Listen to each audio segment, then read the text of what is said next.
ചാനലുകാരുടെ മുമ്പിൽ കുറച്ച് ബേക്കോട്ട് വന്നോട്ടെ.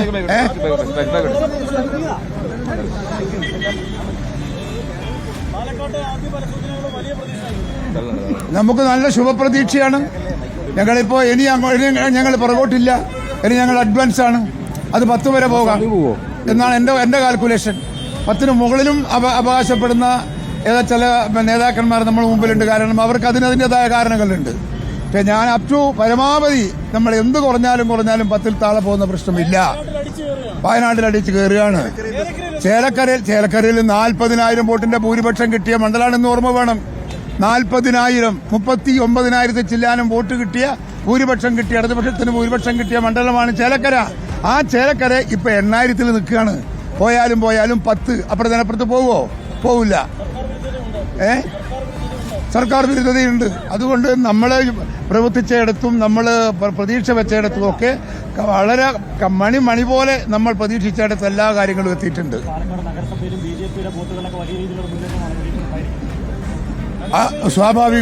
സ്വാഭാവികം BJPക്കെതിരെയുള്ളൊരു ജനവികാരം ഉയർത്തിയെടുത്തു ഈ തെരഞ്ഞെടുപ്പിൽ ഐക്യജനാധിപത്യ മുന്നണി എന്നത് വളരെ അഭിമാനിക്കാവുന്ന ഒരു കാര്യമാണ്.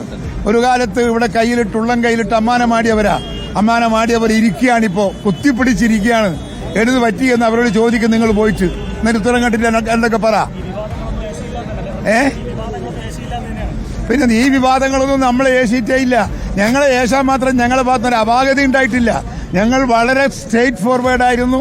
ഞങ്ങൾ ആവശ്യപ്പെട്ടതും ഞങ്ങൾ അപേക്ഷിച്ചതും ഒക്കെ വളരെ ജനങ്ങൾക്ക് ഇഷ്ടപ്പെട്ടതാണ്. ആ ഇഷ്ടപ്പെടലിന്റെ പ്രത്യാഘാതമാണ് ഈ തെരഞ്ഞെടുപ്പ്, ഈ വോട്ടിന്റെ നിലവാരവും.